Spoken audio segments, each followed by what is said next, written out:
그 귀순 북한군들 얘기 들어보면 자기네들이 평양으로부터 이렇게 뭐 작전 이런 상황으로 해가지고 그날의 일기예보를 이렇게 통보를 받는데요. 이 일기예보는 다 틀리고 부정확한데 대북 확성기에서 오늘의 날씨는 어떻습니다 하고 우리 지역의 날씨는 어떻겠습니다 하면은 그게 제일 맞는다는 거예요. 그리고 빨래 널었던 것도 우리 쪽에서 이제 비 온다고 예보하면 실제로 그 시간 되면 비가 온다는 거예요. 그러니까 우리가 교육받았던 거랑 너무 다르네 이런 느낌을 가질 겁니다.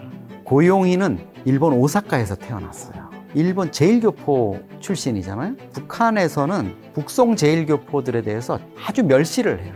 우리 그 장군님 원수님이 백두혈통이라 그랬는데 저거 후지산 줄기 아니야? 그 생모 고용희의 아버지인 고경택이라는 사람이 있어요. 김정은의 외할아버지죠. 고경택이라는 양반이 일제강점기 때 일본에 가서 뭘 했냐면 히로타 군복공장이라는 일본의 군수업체에서 이제 관리자로 일을 해요. 아이고 저게 뭐 후지산 줄기만이 아니라 그 빨치산 활동을 했던 김일성을 토벌하러 다닌 일본군의 군복을 외할아버지가 만들어준 말이 안 되는 상황들이 벌어지는 거죠. 자, 트럼프가 이제 취임을 했죠. 이제 임기가 시작됐는데 트럼프 시대에 일단은 한국과 북한의 관계 이런 것들 좀 어떻게 달라지는 게 있는지랑 플러스로 트럼프가 저 기사 보다 보니까 북한의 핵을 인정하는 코멘트를 했던 것 같아요. 그게 좀 어떤 의미일까요? 처음에는 저희는 이제 트럼프가 취임하면은 뭐 주한미군 주둔, 방위비 문제 이런 것들이 좀 이슈가 될 걸로 생각했는데 뜻밖의 트럼프가 이제 취임식 날 그냥 당일에 이 북한을 뉴클리어 파워, 뭐 핵 보유국이죠. 뭐 엄밀하게 얘기하면은 미국이나 프랑스, 영국, 또 중국, 러시아 같은 이른바 핵 빅5는 뉴클리어 웨펀 스테이트 이렇게 핵 보유국, 표현이 다르다 이렇게 하지만 사실 북한에다가 트럼프가 뉴클리어 파워라는 표현을 썼다는 것만으로도 우리 입장에서는 야 이거 정말 북핵을 인정하러 가는 거 아니야? 이런 좀 의구심이 들고 우려가 일고 있는 거죠. 그래서 지금 북미 관계를 향후 어떻게 우리가 좀 바라봐야 되느냐 하는 것뿐만 아니라 우리가 그동안에 그 견지해온 어떤 비핵화 정책 이런 것들이 이제 좀 어려워지는 것 아니냐 이런 게 우리 외교부 또 통일부, 국방부 이쪽에서도 나오고 있어요. 사실은 그동안에는 우리가 비핵화가 우리가 정책의 목표다 이렇게 하고 이번에도 정부 부처에서 뭐 그런 입장을 냈긴 했지만 속으로는 지금 야 이거 뭔가 새로운 시대에 대비해야 되겠다. 트럼프 시즌2가 만만치 않을 것 같다. 이런 얘기가 나오고 있습니다. 북한의 핵은 우리 모두가 있다고 알고 있잖아요. 근데 그 핵이 어차피 있는 건 그대로일 텐데 인정하나 인정 안 하느냐가 뭐 중요한 건가요? 매우 중요하죠. 이제 NPT 핵확산 금지 조약 체제에서 5개 국가 외에 지금 사실상의 핵보유국으로 인정받고 있는 게 이제 인도, 파키스탄, 이스라엘 이렇게 세 국가가 있었지 않습니까? 근데 북한의 경우에는 사실상 6차례의 핵실험을 하고 핵을 완성했고 자신들이 이제 핵 보유국으로까지 자처하고 있는 이런 상황임에도 불구하고 그동안에 이제 핵 보유국, 사실상의 핵 보유 그룹에 인정을 안 해줬잖아요. 그건 이제 북한이 핵을 얻어가는 과정 자체가 NPT 체제를 위반한 또 국제사회의 어떤 대북 제재나 이런 것들을 무시하고 이뤄온 거기 때문에 거기에 대해서는 중국과 러시아도 사실 북한을 핵 보유국으로 인정하는 이런 부분에 대해서는 좀 유보적이었습니다. 근데 이번에 이제 북한의 그동안의 어떤 집요한 요구의 결과이기도 하지만 트럼프가 이 취임 일성으로 이렇게 얘기함으로써 좀 비상이 걸렸는데요. 쉽게 말하면 이런 겁니다. 기술적으로는 핵 보유국 안에 충분히 들어와 있지만 정치적인 허들을 넘는 거는 지금 인정해주지 않겠다.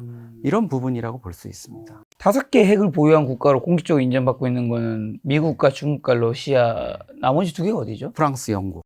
프랑스, 영국.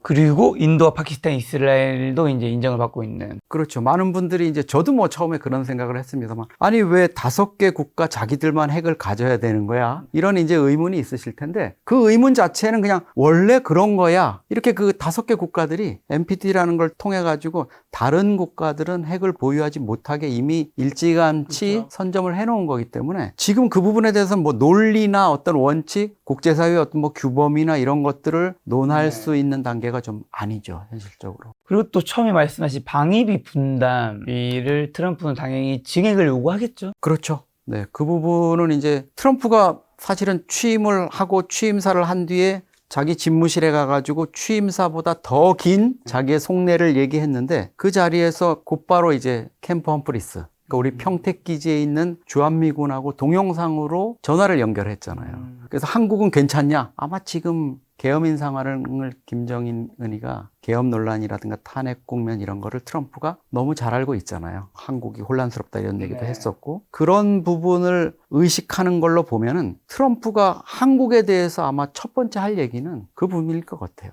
방위비 분담 이거 너희들 지금보다 한 10배 올려야 된다. 이런 식으로 보나마나 먼저 치고 나올 겁니다. 알겠습니다. 그에 관련된 질문 또 좀 이따 더 하도록 하고요. 우선 이제 러시아 우크라이나 이제 전쟁에 북한군 파병되는 것 좀 더 여쭤보면, 북한이 러시아 용병 이제 파병했죠. 이제 시간이 좀 꽤 지났습니다. 현재 상황은 어떻게 되고 북한군 피해 상황은 좀 어떻다고 하나요? 심각합니다. 지금 1월 초 기준으로만 해도 11,000명의 병력이 지금 북한군이 우크라이나전에 투입이 됐는데 사망 300명, 부상 2,700명.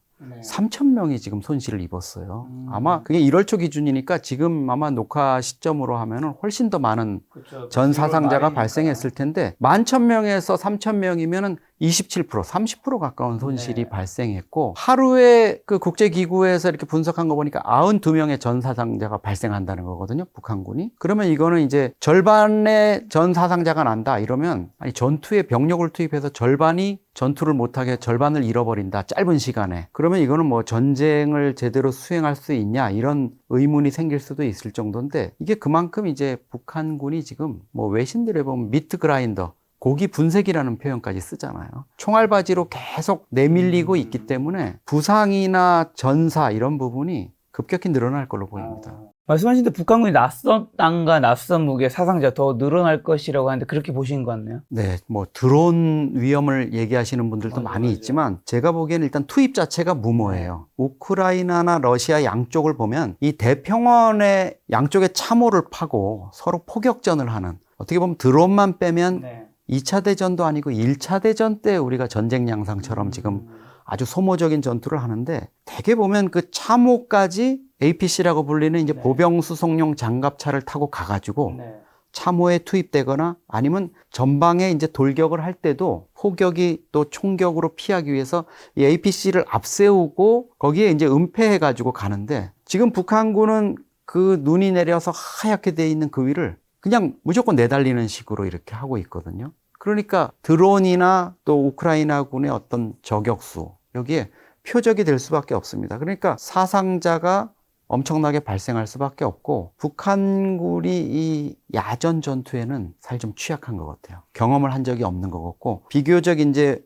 쿠르스크 지역에서도 시가전 있지 않습니까? 도심지에서 이렇게 전투를 벌이는 이런 데서는 북한군이 나름 지금 좀 우세한 면이 있다고 이렇게 우크라이나군도 인정을 하는데, 야전, 이 평원에서 벌어지는 전투는 지금 속수무책입니다. 말씀하신 북한군이 드론에 속수무책 당한 영상이 돌고 있는데 좀 어떤 것 같으세요? 그러니까 드론에 대한 개념 자체가 북한군 병사들이 없는 것 같아요. 이게 어떻게 자기들을 뭐 FPV라는 게 결국은 1인칭 시점에서 우리 드론 경진대회 같은 거 보면 거의 뭐 고개를 하듯이 이렇게 빠져나가고, 탱크의 그 조그만 해치에다가 슈루탄을 이렇게 넣을 수도 있을 정도의 정밀하게 이렇게 타격을 하고 있거든요. 그리고 북한군 병사 한 명 한 명을 다 추적해가지고 결국엔 좀 잔혹하게 어떻게 보면 결국은 죽이거든요. 근데 북한군 병사들은 거기에 대한 개념 없이 드론이 나타나면 일단 사격을 해서 떨어뜨릴 수 있다고 생각을 하는 것 같아요. 그리고 정말 안타까운데, 드론이 이제 그 마지막 이제 결정적인 타격을 위해 가지고 다가가서 윙윙거리면은 소총 개머리판으로 때려잡겠다고 이렇게 허공에다가 이렇게 휘젓는 그런 모습까지도 영상에 나오고 있어요. 그러니까 북한 군 입장에서 보면 지금 그런 거에 대한 어떤 대책이라든가 이런 것들, 전략 이런 거 없이 그냥 일단 병력을 투입해 놓은 것 같습니다. 그럼 이런 영상을 우크라이나 측에서 계속 공유하고 있잖아요. 그럼 뭐 의도가 있을까요?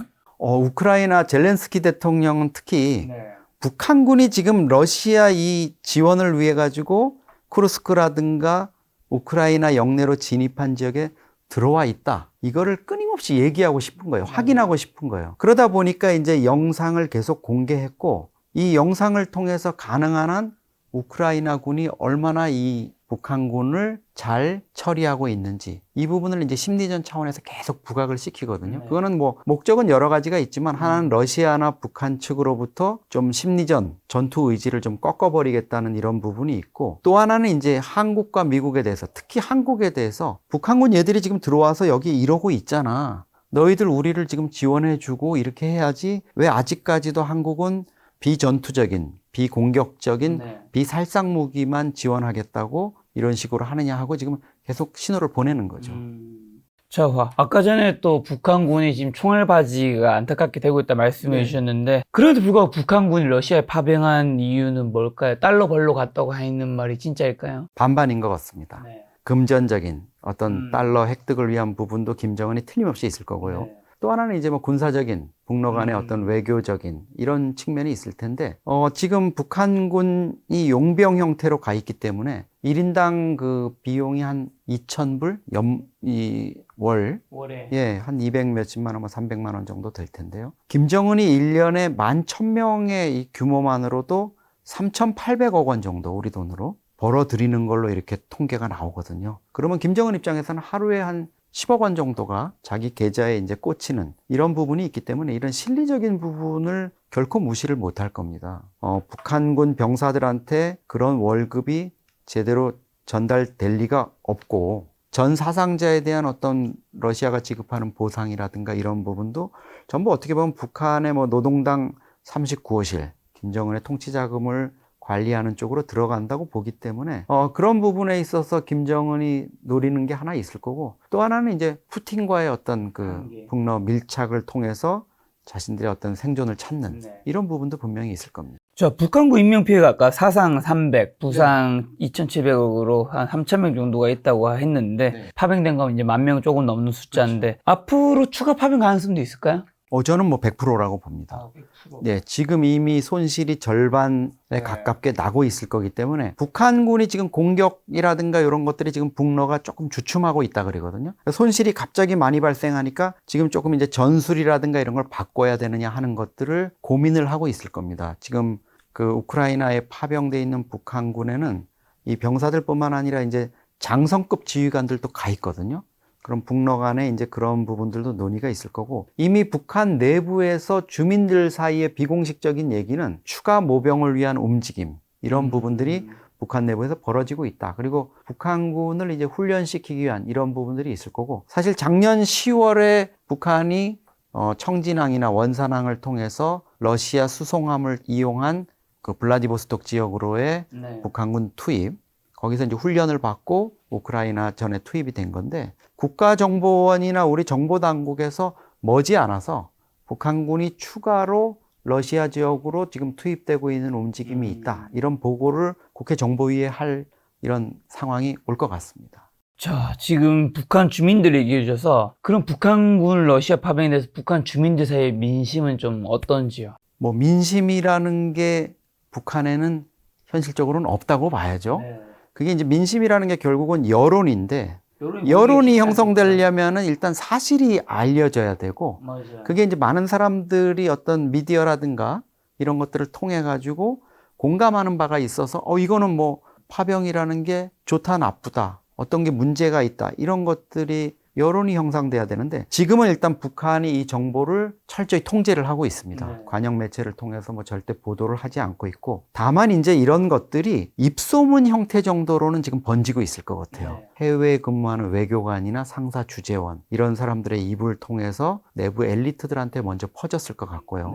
또 군 뭐 장성들이나 이런 사람들 사이에서도 소문이 틀림없이 번질 거거든요. 근데 이게 지금은 이제 김정은 입장에서 어느 정도 통제가 된다고 생각할 텐데, 결정적인 순간이 올 것 같습니다. 지금 3,000명이 죽고 부상을 당했다면, 부상된 군인들 뭐 팔, 다리가 어떻게 손실되고 이런 병사들을 전투에 투입할 수는 없지 않습니까? 그러면 북한으로 돌려보내게 될 텐데, 이 병사들이 고향으로 돌아가거나 이랬을 때 뭐 팔이 한쪽이 없거나 이렇게 큰 부상을 입었을 경우에 뭐 친구들이라든가 가족들이라든가 그걸 감출 수는 없거든요. 그러면 결국은 이제 이 명분 없는 싸움에 왜 우리가 가야 되느냐, 이런 이제 부정적 여론이 일 수가 있고, 특히 지금 북한군 병사들이 이번에 포로로 잡힌 병사도 뭐 20살짜리도 있잖아요. 17살 때부터 군대를 가는데 이 병사들도 신세대지만 사실 그 부모들을 봐도 40대, 50대 초반 뭐 이 정도 나이밖에 안 됐을 거란 말이에요. 부모들이라는 사람들이 과거 김일성, 김정일 시대에 북한 체제를 떠받들던 사람들과는 또 다른 세대들입니다. 이제는 국가나 북한 체제를 위해서 모든 것을 희생하고 우리 자식이 군대 나가 죽었어도 뭐 장군님의 전사로 조국의 부름을 받고 가가지고 장렬하게 죽었다. 네. 이렇게 할 이 상황이 아니거든요. 이제는 부모들이 볼멘소리를 할 거고 김정은에 대해 불만을 표출할 수도 있을 거고 또 그런 것들이 약간 여론으로 번지는 상황도 올 수가 있을 거라고 봅니다. 자, 북한군이 파병될까 러시아로부터 무기나 뭐 비행기 뭐 이런 기술을 받는다는 얘기도 있는데 이런 것도 좀 어느 정도 가능한가요? 줄 수 있는 게 있고 줄 수 없는 게 있는 것 같습니다. 네. 김정은이 재작년에 2023년에 정찰 위성을 쏘겠다면서 몇 차례 했는데 계속 실패를 했잖아요. 네. 근데 9월에 푸틴을 만나러 가가지고 북러 정상회담을 하면서 푸틴이 위성 기술 줄게 그래가지고 11월에 발사를 해가지고 성공을 했습니다. 그래서 지난해 이제 김정은이 상당히 이제 분기탱천했겠죠. 그래서 2024년 한 해 동안 내가 정찰 위성을 3개 쏘아 올리겠다. 더. 그런데 작년에 하나도 못 쏘아 올렸어요. 정말 망신스러운 상황이죠. 아마 원포인트 레슨을 푸틴이 해줬을 수는 있을 것 같습니다. 근데 그 뒤에 그렇게 뭐 11,000명의 병력을 보내고 이랬지만 푸틴 입장에선 더 이상은 안 돼. 이거 ICBM 기술 아무나한테 주는 거 아니야. 이런 게 있었고 핵 기술도 마찬가지입니다. 김정은이 뭐 핵 잠수함을 만들려고 그게 러시아가 기술을 줄 거다 이랬는데 그런 소위 말하는 이제 WMD 관련한 대량 살상 무기 관련한 기술은 지원을 받기가 좀 어려웠던 것 같아요. 예, 그러면 이제 할 수 있는 게 뭐 러시아가 풍부한 밀 정도 식량을 지원받는다든가 아니면 생필품 같은 걸 좀 지원받는다든가 경우에 따라서는 뭐 유류, 항공유라든가 이런 것들을 좀 지원받는 그런 수준이 될 거고 일부 아마 무기 현대화 이런 부분은 푸틴이 기분이 좋으면 또 김정은이 뭐 추가 파병을 하거나 이러면 그런 조건으로 해줄 수는 있는데 그게 이제 미그 29라든가 이런 우리로 말하면 F-16 전투기에 맞먹는 그런 항공기를 북한이 지금 보유는 하고 있는데 이게 올드한 세대거든요. 소프트웨어도 좀 업그레이드 해야 되고 개량 정비도 해야 되고 이렇게 되는데 지금 대수도 좀 늘려야 되고 이렇기 때문에 아마 그 첨단 스텔스 전투기 이런 거는 절대 주지를 않을 거고요. 80년대, 90년대에 나온 그 미그 29기 지금 북한이 보유하고 있는 이 부분을 조금 업그레이드 하거나 정비를 지원하는 이 수준에 그칠 가능성이 높습니다. 자, 아무래도 북한이 러시아를 이렇게 어쨌든 돕다 보니까 러시아나 우크라이나가 한국에게 바라는 것도 있을 수 있을 텐데 혹시나 어떤 것도 있고 한국이 반대편에 있는 우크라이나에게 살상 무기라든가 이런 걸 좀 지원할 가능성이 한국이 뭐 파병을 하진 않을 거고 절대. 그렇죠. 한국은 이미 사실 미국을 통해서 포탄 50만 발, 그러니까 155mm 포탄 50만 발을 지원한 거나 마찬가지예요. 간접적으로. 예, 러시아가 뭐 지금 그것 때문에 좀 불만을 갖고 있지만 그래도 이제 뭐 이게 직접이 아니니까 간접적이니까 러시아가 어느 정도 지금 용인을 하고 있는 상황인데 원래 윤석열 정부는 사실 우크라이나에 더 북한군이 대량으로 들어오거나 이러면 살상 무기, 공격용 무기도 젤렌스키가 원하는 걸 줄 수 있다는 입장을 방침을 갖고 있었는데 지금 뭐 윤석열 정부가 그럴 입장이 아닌 상황이죠. 바이든 정부 때는 사실 우크라이나에 좀 지원을 많이 해주고 막판까지도 지원을 해줬는데 지금 아마 푸틴이 그거를 끊으면서 러시아와 이 우크라이나가 종전을 해야 되겠다 이런 부분을 아마 압박을 할 겁니다. 지금 상황에서 젤렌스키가 한국 정부의 뭐 무기 추가 지원이라든가 이런 걸 얘기할 계제가 안 된다는 거는 자기가 이제 한국 내 정세를 보면서 너무나 잘 알 거고요. 오히려 이제 러시아가 이 틈을 타가지고 우리한테 계속 압박을 할 수 있을 것 같아요. 장기적으로 한러 관계라든가 이런 것들을 보고 또 우리 기업들 입장에서는 사실 특히 건설업체나 이런 쪽에서는 우크라이나 전쟁 종전 이후에 어떤 전후복구 건설 이런 데 좀 참여하고 싶어 하거든요. 그게 이제 우크라이나 지역도 그렇지만 러시아 일부 지역, 특히 이제 이번에 그 쿠르스크 같은 경우에는 우크라이나가 러시아 영토를 지금 침범해서 들어간 거기 때문에 그 지역의 복구라든가 이런 부분은 이제 러시아가 해야 될 텐데 그런 부분을 좀 계속 좀 제시를 하면서 아마 한국이 우크라이나전에 더 개입하지 말라는 사인을 지금 러시아가 계속 보내고 있습니다.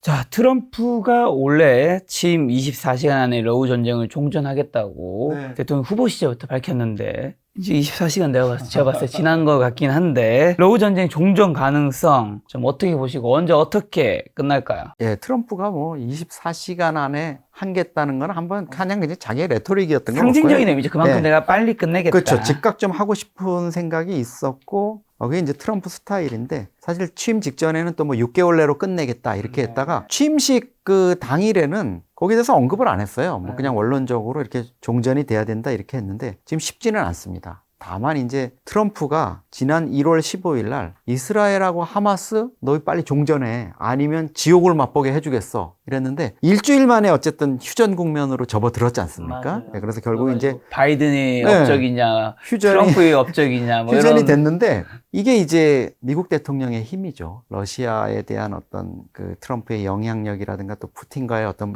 브로맨스라고까지 얘기해야 될지 모르겠지만 그런 관계도 있기 때문에 트럼프는 어쨌든 이 전쟁을 끝낼 겁니다. 끝내는 거고 다만 이제 그 과정에서 과연 나토가 북대서양조약기구가 그 종전의 조건으로 러시아가 지금 제시하고 있는 우크라이나를 나토에 가입시키지 않겠다 이런 부분들 또 현재 우크라이나와 러시아가 마주하고 있는 그 전선을 경계로 한 휴전선 설정 이걸 이제 러시아 우크라이나가 어떻게 받아들이냐죠. 그러다 보니까 지금 막판에 종전을 앞두고 특히 쿠르스크 지역에서 영토 탈환을 위한 격전이 벌어지고 있는 겁니다. 지난해 말에 이제 비상계엄이 있었죠. 지금 다행히 잘 정리되고 또 이제 앞으로 또 한국 정치가 어떻게 흘러갈지 모르겠지만 일단 작년 말에 있었던 비상계엄에 대해서 북한의 반응은 어땠고 김정은 어떤 반응을 보였을까요? 그날 밤에 12월 3일 날 비상계엄 소식을 듣고 제일 놀란 게 김정은이었을 것 같아요. 무슨 일인가? 저희는 그렇잖아요. 그 한 다음에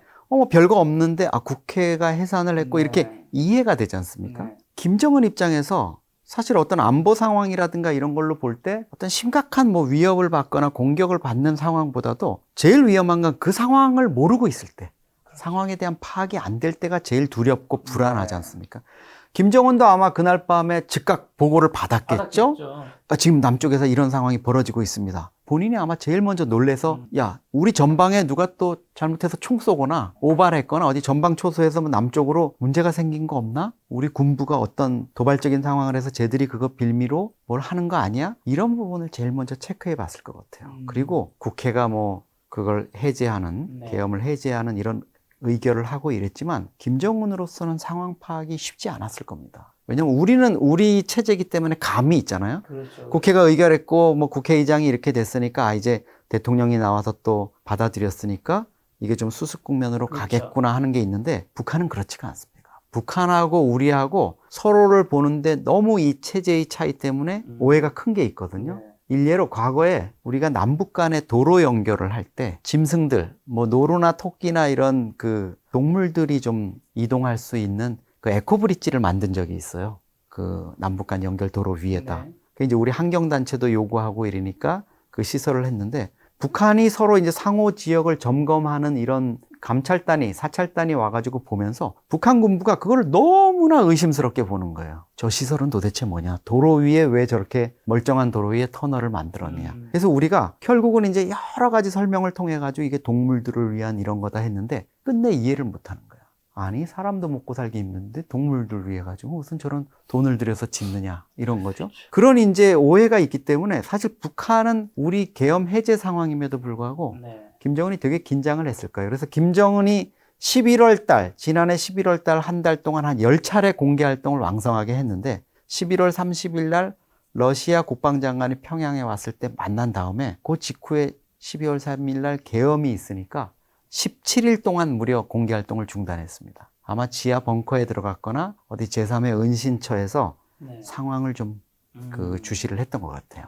그럼 비상계엄에 대해서 북한의 좀 반응이 좀 늦었던 거랑 뭔가 좀 잠잠했던 이유가 있을까요? 대한민국의 어떤 혼란상 이런 것들은 자기네들이 주민들한테 알리고 선전하기에 너무 좋은 소재예요. 아비규환. 윤석열이 윤석열 계래 역도가 뭐 우리한테 반북 정책만 하더니 드디어 인민들의 힘에 의해서 쫓겨났다. 뭐 계엄을 하다 이렇게 됐다. 이렇게 됐는데 이게 가만히 보면은 자기들 입장에서 보면 이게 남조선 국민들이 대한민국 국민들이 어떤 탄핵이나 이런 절차 계엄을 했는데도 그거를 총뿌리를 막 이렇게 겨누는데도 그 총을 막 잡고 국회에서 막 흔들고 군인들한테 물러가라 그리고 이렇게 무기력하게 시키는 것뿐만 아니라 심지어 대통령을 탄핵을 한다? 이런 국면을 알리기에는 부담스러운 거죠.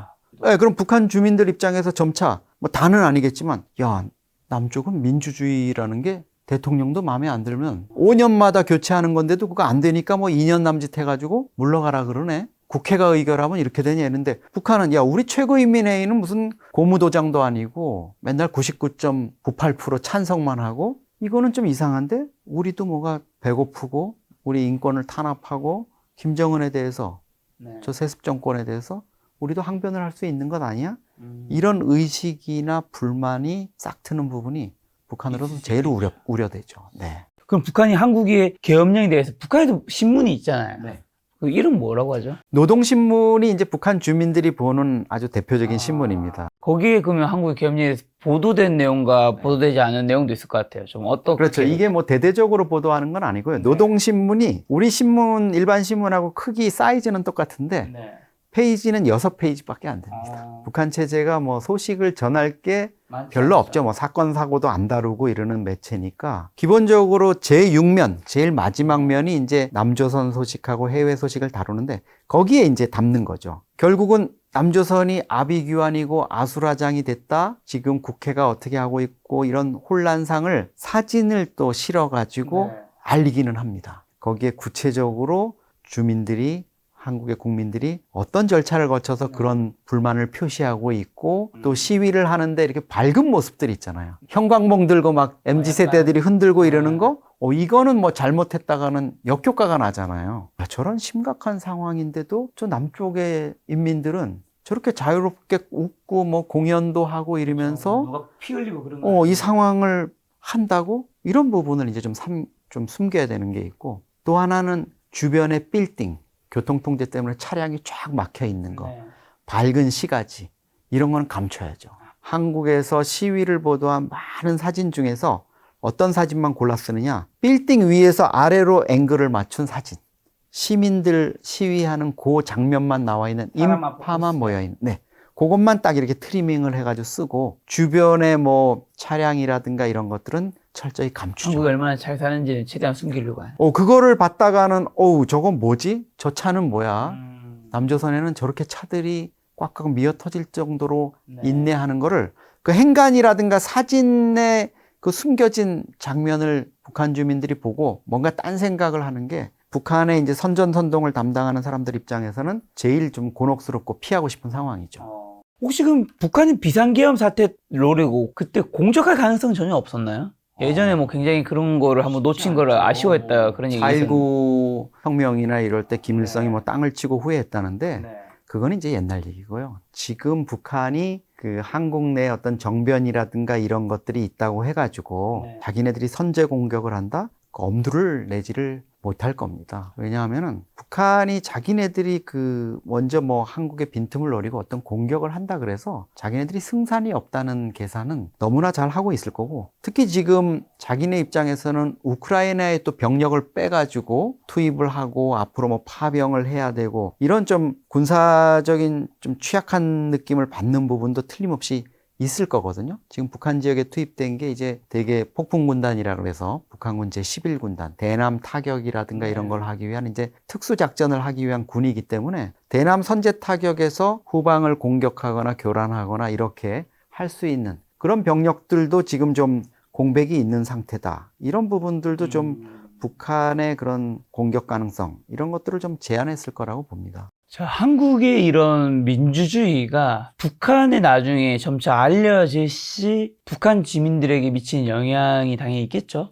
그렇죠. 이게 이제 공식 매체, 노동신문이나 조선중앙TV나 이런 걸 통해서 아무리 남한의 실상이라든가 이런 걸 통제한다 그래도 이걸 제일 많이 보는 게 누구겠냐. 해외에 나와 있는 북한 외교관들이에요. 그렇죠. 뭐 태영호 공사라든가 지금은 뭐 우리 쪽에서 공직을 맡고 있지만 또 쿠웨이트에 있던 뭐 유현우 대사라든가 이런 분들의 얘기가 해외에서 다 유튜브로 한국 상황을 실시간으로 다 본다는 거 아닙니까? 네. 그 사람들이 보게 되면 해외 공간에 나와 있는 자기의 뭐 동료, 외교 또 대학 동창이라든가 외무성의 동료라든가 이런 사람들 또 그 친구들이 그 북한에 있는 사람들이 해외로 나왔을 때 또 이 북한 외교관들이 평양으로 들어갔을 때 가족이나 친지들을 통해서 그런 얘기들이 이제 유입이 되는 거죠. 한국의 진짜 그 실제적인 상황 이런 것들이 가면 북한의 엘리트들을 중심으로 아 이게 좀 우리도 이런 부분은 좀 뭔가 다시 한번 생각해 봐야 되는 거 아니야? 한국의 민주주의 특히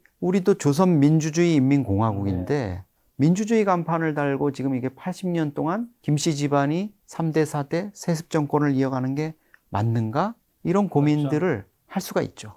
그걸 접한 엘리트 분들은 마음이 흔들리긴 하겠네요. 근데 또 어떻게 보면 그분들은 북한에서 사실 충분히 잘 먹고 살기 때문에 그렇죠. 기득권층이죠. 굳이 이제 그런 선택을 해야 될까? 특별히 자기네들이 사정이 없으면 특히 이제 요즘 외교관들의 망명의 1순위 사유 자녀들이 이제 평양에 안 돌아갈래요. 한국 가고 싶어요.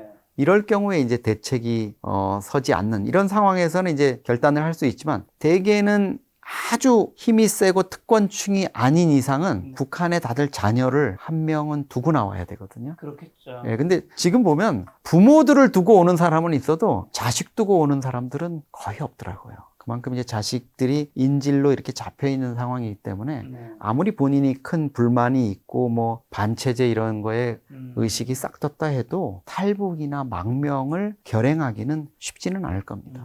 자, 그리고 또 북한 최고 지도부의 신변 안전을 위해 북한에는 신고하는 앱이 있다고요? 저 이거 처음 들어본 내용입니다. 앱 이름 자체가 신고입니다. 우리가 뭐 스마트폰에 여러 가지 앱을 깔아서 활용하듯이 신고라는 앱 자체가 있는 거죠. 북한은 원래 특히 김정은과 관련한 어떤 문제점 또 그와 관련한 정보라든가 유언비어라든가 반체제 움직임 이런 거 있으면 아무리 사소한 거라도 특대형 사건화해서 대응해라. 이게 이제 유일지배 체제 10대 원칙이라는 북한 주민들로서는 정말 평생 헤어날 수 없는 그런 규율 거기에 정해져 있어요.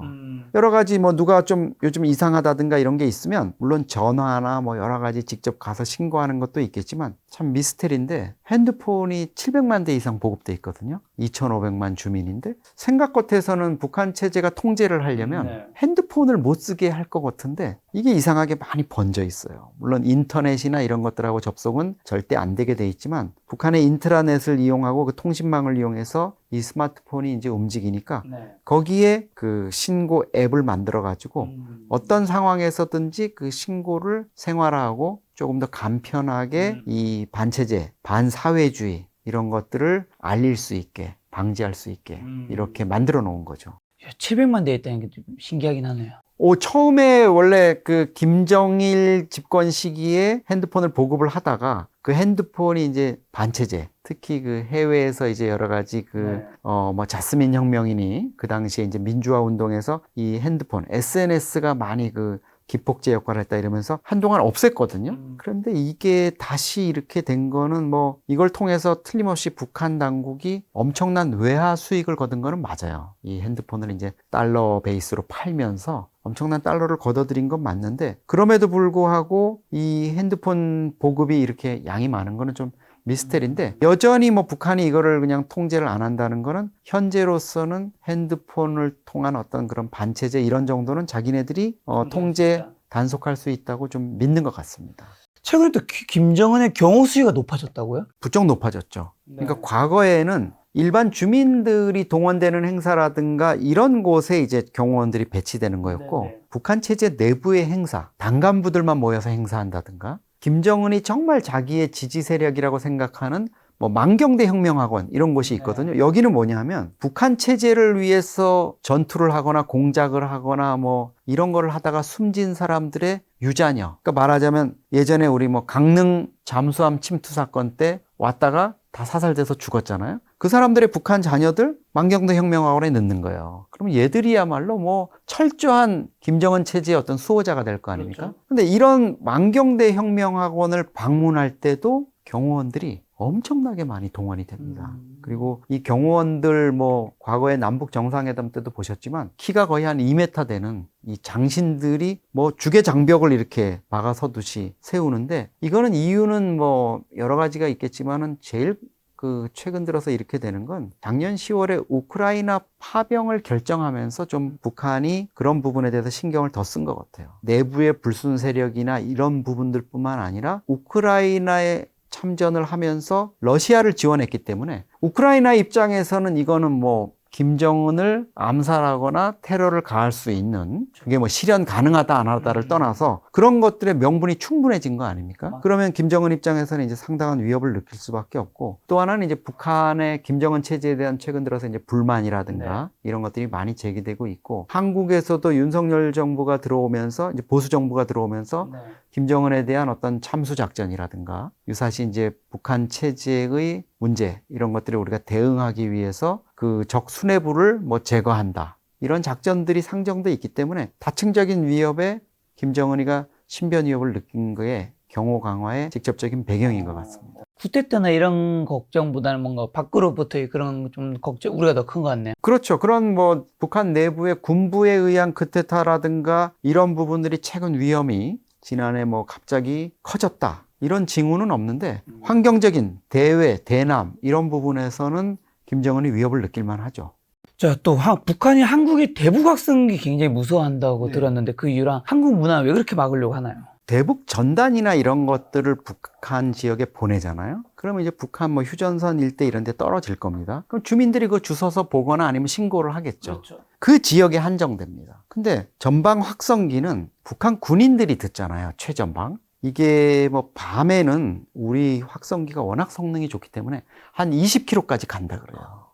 그러니까 이제 북한이 고민스러운 거죠. 자기들 꼬물 이 확성기 가지고는 몇 킬로밖에 못 오니까 완전히 압도를 당하는 건데, 문제는 뭐냐면 북한 군인들이 이 확성기 방송을 통해서 외부의 소식을 듣고 한류 문화, 뭐 노래 이런 것들을 듣고 이러면은 한국의 발전상이나 한국에 대한 어떤 호기심, 동경 이런 것들이 생기는데, 이 군인들은 북한군 복무기간이 뭐 10년이라서 엄청나게 길다고 하지만 결국은 전역을 하면 각자 고향으로 돌아가지 않습니까? 그러면 이게 북한 체제 내부 전체에 이 MZ세대들이 아주 메신저처럼 퍼져버리는 거예요. 휴전선 일대에만 국한되는 이런 문제가 아니라. 그러니까 북한 입장에서는 MZ세대들인 군인들이 먼저 이 사상적으로 한류 문화에 오염된다, 그리고 이게 씨앗이 돼서 북한 체제 전체에 날아간다, 이런 부분을 이제 제일 걱정을 하고 있는 거죠. 아무래도 한국의 발전된 것들이 이제 북한이 전파될수록 좀 체제가 흔들릴 테니까. 네, 그러니까 가장 그 귀순 북한군들 얘기 들어보면 자기네들이 평양으로부터 이렇게 뭐 작전 이런 상황으로 해가지고 그날의 일기예보를 이렇게 통보를 받는데요. 근데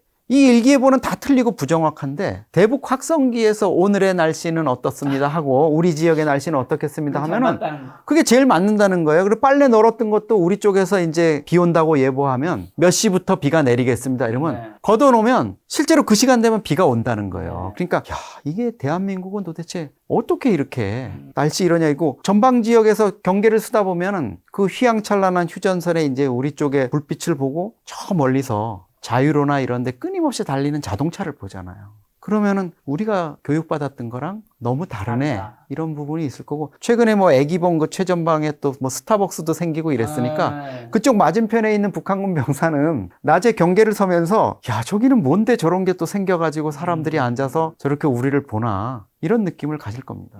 자, 그럼 북한이 이제는 한국과 통일 지역에 들어갔다고요? 네. 왜 지우는 거죠? 지금은 쉽게 말하면 혁명의 퇴족이라고 보는 것 같아요. 자기들이 이제 혁명의 만족이 뭐 이럴 때는 자기네들이 어떤 이 대남 관련해서 좀 우세하거나 뭔가 승기를 잡을 때는 자기들이 막 얘기를 합니다. 과거에는 통일을 자기네들이 먼저 내세웠잖아요. 제가 기자 생활을 처음 시작하던 1990년대 초 이때는 북한이 1995년을 통일희년, 통일의 해로 삼자 이래가지고 대남 공세를 엄청 강화했습니다. 근데 최근 들어서는 한류 문화라든가 또 한국의 어떤 K 방산의 위력 이런 것들이 막 알려지면서 상당히 위축되고 있는 거예요. 특히 이제 이 한류 문화의 유입을 통해 가서 북한 젊은이들이 완전히 지금 뒤바뀌고 있으니까 차단에 나선 겁니다. 2000년 남북 정상회담 김대중 대통령하고 당시 이제 김정일 국방위원장하고 맺은 그 6.15 공동선언에 보면 우리 민족끼리라는 표현이 북한의 요구에 의해서 들어간 거거든요. 네. 근데 이제 이거를 금과 억조처럼 여기던 이 우리 민족끼리라는 이 이데올로기를 지금은 이제 김정은이 걷어찬 거예요. 그러면서 우리를 대한민국이라고 부르기 시작한 거죠. 기존에 대한민국이라는 말을 써놓으면 북한 주민들이 이게 어느 나라인지 알지를 못했다 그래요. 북한이 한국, 대한민국이라고 우리를 부르지 않고 남조선, 네. 조선민주주의 인민공화국의 남반부라 그래서 남조선이라 불렀던 거고, 심지어 우리가 한국에서 보낸 식량이라는 거를 알리기 위해 가지고 40kg 그 PP 마대에 대한민국이라고 녹색 글씨를 크게 써가지고 보냈는데도 북한 주민들이 이거를 배급받고도 대한민국이 뭐야? 이랬다는 거예요. 근데 북한이 스스로 김정은이가 이제 작년 초부터 대한민국 제1의 주적, 남북은 심지어 다른 민족이라고까지 얘기를 해요. 이거는 뭐 우리 체제를 인정하겠다는 뜻은 절대 아닐 테고요. 아마도 북한이 유사시에 핵 공격을 하거나 대남 타격을 하거나 이럴 때 이게 같은 민족이다, 동족이다, 남북은 같은 민족이다, 이런 것들을 좀 지워가지고 북한군으로 하여금 조금 더 사상적으로 무장할 수 있게 이렇게 만든 게 아닌가 이런 생각이 들어요. 사실 할아버지인 김일성이 1950년에 6.25 전쟁을 남침 도발을 했는데, 네. 지금도 김정일, 김일성, 김정은까지 이 우리 민족의 원흉이고 전범이라고 얘기하는 거는 그 동족상잔의 6.25 전쟁, 남침 전쟁을 통해 가지고 너무나 많은 희생을 치렀기 때문이거든요. 근데 이제 김정은으로서는 우리를 한국이라고, 다른 민족이라고, 다른 국가, 적대국으로 이렇게 함으로써 자신들이 이런 동족상잔의 어떤 도발을 한다는 이런 것들을 좀 책임을 회피하기 위한 이런 포석도 있는 것 같습니다.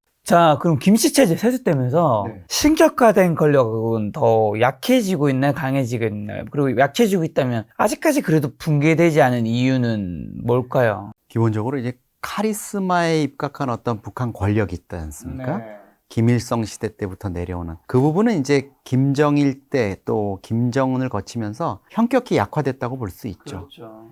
제가 그 자료를 찾아보니까 한국이 북한보다 이제 GDP가 추월해서 앞지르기 시작한 게 1969년이더라고요. 네. 그 이제 수치상으로는 그렇지만 사실 1970년대 초반, 중반까지도 우리가 북한보다 좀 못 사는 것처럼 비춰졌을 거거든요. 그럼 그 시대의 북한 주민들이나 이쪽의 입장에서 보면 어쨌든 자기네 체제가 대한민국의 자유민주주의 시장경제 체제보다 사회주의 체제가 더 잘 산다고 이제 느끼는 이런 자부심도 있었고 좀 우월감 같은 걸 느꼈을 것 같아요. 근데 이게 김일성이 사망한 94년 이후에 자기네들이 대기근 사태, 고난의 행군이라고 불리는 이런 것들을 겪으면서 200~300만 명이 굶어 죽었다. 이런 상황이 있었고, 결국은 그때 이제 노동당의 배급망이 무너진 거 아닙니까? 그러면서 북한 체제에 대한 어떤 신뢰 이런 것들은 그때부터 무너진 것 같아요.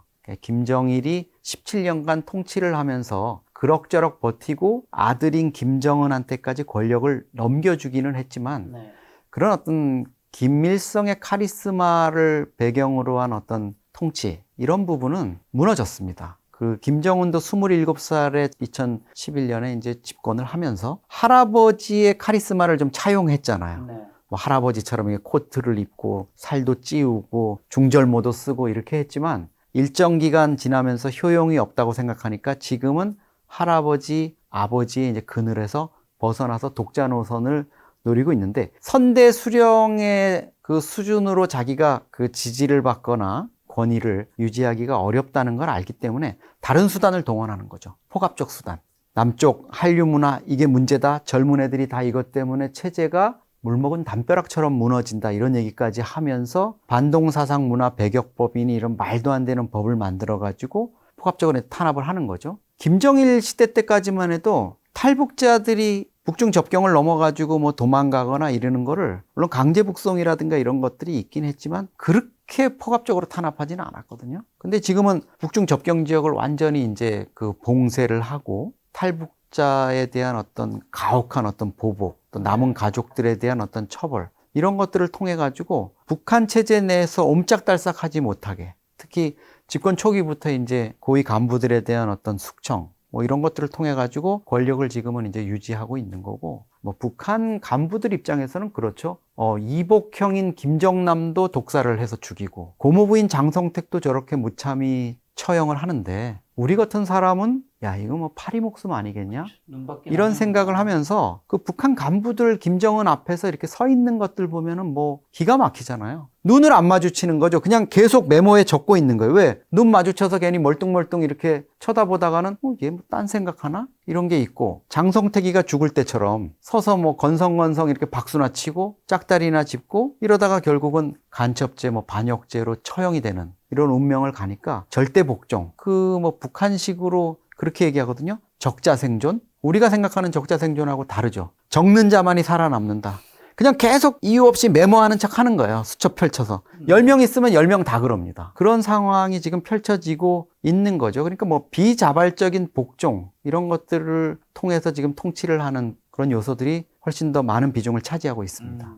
김정은이 이제 다음 또 후계자에 대해 많은 분들이 관심이 있는데 김주애를 공식 후계자로 봐야 할까 아니면 누가 가장 확률이 높을까요? 현재 여기까지 노출된 건 김주애밖에 없잖아요. 네, 사실 과거에 김정일에서 김정은으로 이렇게 후계 권력이 넘어오는 과정에서도 보면 제일 그 중심을 잡은 거는 국정원이에요. 사실은 우리가 뭐 국가정보원의 어떤 정보력에 대해서 많이 불신을 하기도 하고 국정원의 이제 과거 시절부터 해가지고 좀 부정적인 얘기를 많이 하지만 이 후계 문제와 관련한 정보에 있어서는 제 경험상 국정원의 판단이 제일 맞았던 것 같아요. 김정일 후계자가 이렇게 결정될 때도 처음에는 김정은의 이복형인 김정남이가 된다고 그랬다가 그 다음에는 김정은의 형인 김정철이 지금 될 것 같다. 이러다가 김정철이는 뭐 호르몬계 이상 질환 때문에 여성 목소리가 나오고 가슴이 좀 여성처럼 붉어지는 이런 게 있어서 낙마했다. 이제 김정은으로 간다. 이런 것들이 되게 다 그 시기가 되게 맞아 떨어지게 정확했거든요.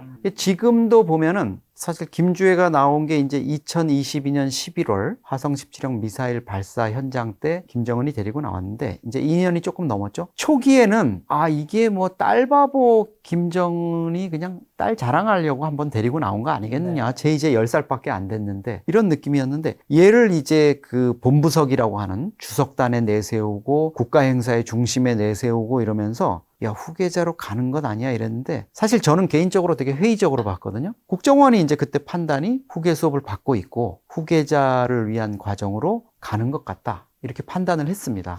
이게 이 가능성을 배제하면 안 되겠구나 했는데 작년 가을쯤부터 국정원이 후계 문제와 관련해서 김주애가 아닐 수도 있고 다른 형제가 또 수업을 받고 있는 후계 수업을 받고 있는 이런 정황도 있기 때문에 조금 유보적으로 판단할 여지가 있다 이렇게 하면서 지금은 제가 보기에는 김주애가 될 가능성이 한 70% 아닐 가능성도 30% 정도 이렇게 배제가 돼 있습니다. 사실 김정은은 지금 뉴욕타임스 그러니까 미국타임스가 이제 CIA 정보를 토대로 해서 그 과거에 밝힌 거 보면 적어도 3명의 자녀가 있다. 그 중에 1명은 최소한 아들이다. 이렇게 얘기를 했거든요. 근데 이 아들이 뭐 여러 가지 질환을 앓고 있다. 어떤 좀 핸디캡이 있다. 뭐 이런 얘기들도 나오고 있지만 어쨌든 지금 국정원의 정보를 판단해 본다면 3명의 자녀 가운데 김주애뿐만 아니라 다른 자녀가 될 가능성도 배제할 수는 없다. 이게 이제 현재 상황에서는 가장 정확한 판단일 것 같습니다. 김주애만큼 이름이 많이 들렸던 게 김여정인데 예. 김정은 체제에서 김여정은 어떤 인물이고 어느 정도 힘이 있는 거죠? 우리가 보통 얘기할 때 모든 길은 어디로 통한다 그러죠? 모든 길은 로마요? 네. 로마로 통한다 그러죠. 근데 북한에서는 이제 당간부들은 모든 길은 여정동지로 통한다. 네. 김여정이 한테 이제 뭐 이렇게 그 이권이라든가 받아야 될 경우라든가 아니면 승진 또 이런 부분과 관련해서 김여정이가 거의 정권을 휘두르고 있다. 이런 얘기가 나오죠. 사실은 김정은 입장에서는 김여정은 이게 어쩔 수 없이 챙겨야 되는 그런 존재일 거예요. 스위스에서 10대 시절에 엄마 아버지도 없이 그 먼 데서 조기 유학을 하는 과정에서 물론 형인 김정철도 있었지만 김정은하고 여동생인 김여정이 정말 우애가 있었던 것 같아요. 각별한. 그런 것들이 어쩌면 김정은이 20살 나던 2004년에 생모인 고용이가 프랑스에서 이제 암 치료를 받다 죽거든요. 아마 고용이의 마지막 유언도 김정은한테 너가 나중에 잘 될 텐데 여동생인 여정이 쟤 잘 챙겨야 된다. 이런 게 있었을 것 같아요. 지금 뭐 모든 길이 그리로 통한다는 얘기가 나올 정도라는 거는 김여정만큼은 다른 간부들과 달리 오빠의 이런 후광을 얻었기 때문에 정말 누구도 이렇게 침범할 수 없는, 몰락이나 나락으로 갈 수 없는 그런 존재다 이렇게 볼 수 있고, 김여정이 이제 한때는 후계 순위 1순위였죠.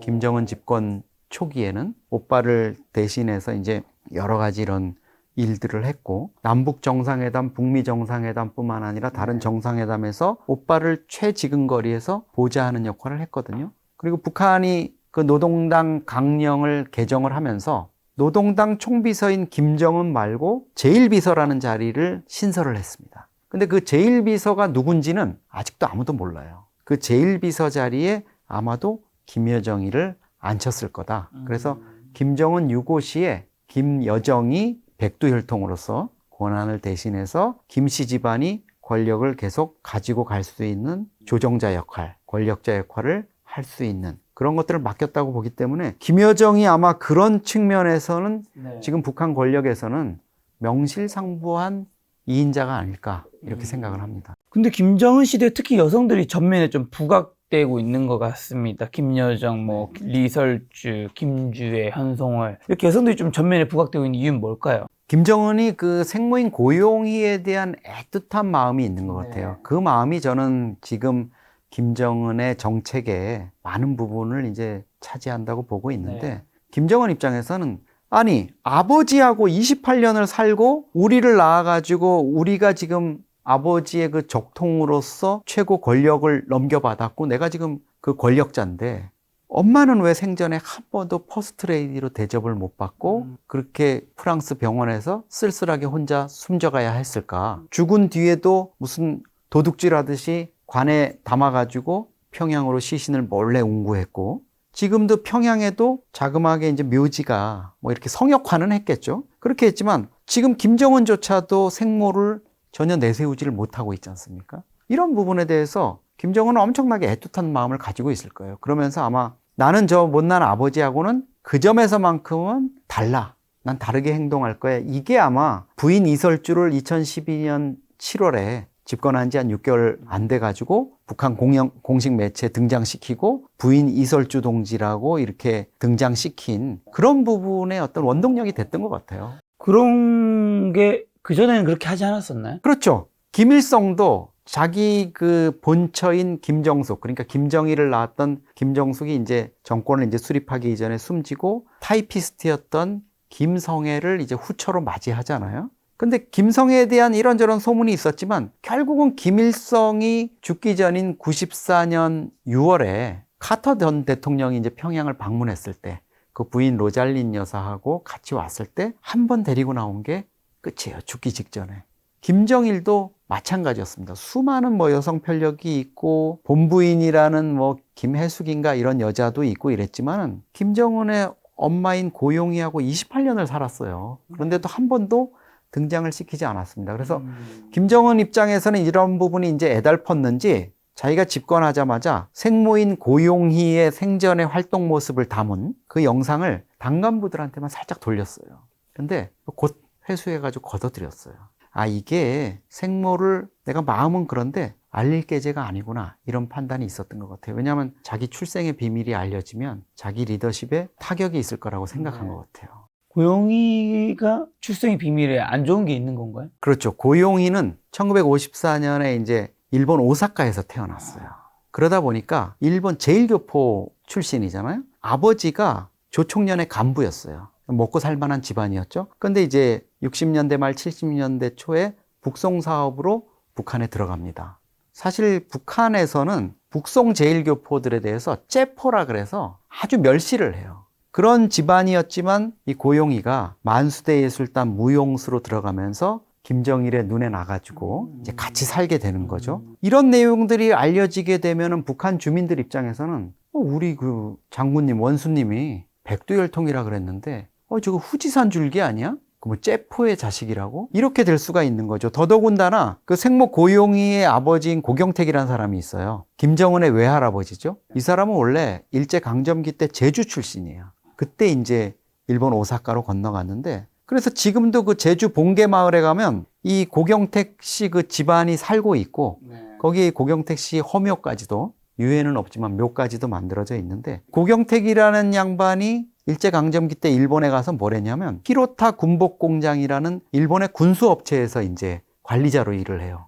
그러면 이게 북한 입장에서는 어떻게 되느냐? 아이고, 저게 뭐 후지산 줄기만이 아니라 한라산 줄기? 남조선 그건데 이게 백두하고 이게 말이 돼? 이런 게 있을 수 있고, 결국엔 이게 어떻게 연결되냐 하면요.